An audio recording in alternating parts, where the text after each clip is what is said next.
On Mother's Day 2018, 19-year-old Stella Ye was killed after being ran over by two vehicles after her Uber driver canceled her ride and kicked her out of the car. Stella, a sophomore studying neuroscience at the University of San Diego, had been out partying with some friends and got super intoxicated.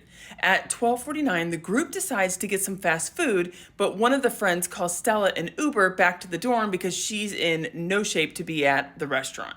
Okay, so Uber driver number one pulls up. Stella gets in the front passenger seat and off they go, driving north on Interstate 5, which happens to be the busiest interstate in the United States.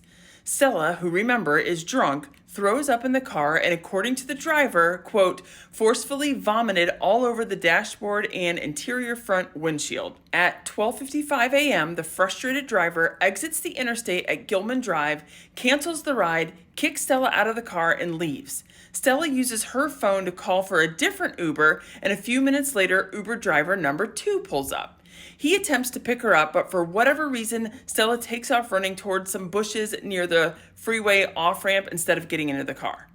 So Uber driver number two gets annoyed and leaves. He later tells police that he could tell she was highly intoxicated, but he did not call 911 and left. He also claims he did identify himself as the Uber driver, but admitted that she appeared frightened when he pulled up. So half an hour goes by and a witness sees Stella, who is now 4 to 5 miles away from where Uber driver number two left her, walk onto the freeway and get hit by two vehicles. Stella's family is now suing Uber driver number one, who canceled the ride and kicked her out, and Uber driver number two, who Stella ran from, but he didn't call 911.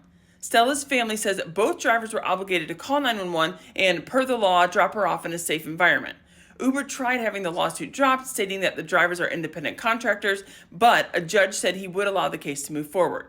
What do you think? Should Uber driver number one, and or Uber driver number two be responsible for Stella's death?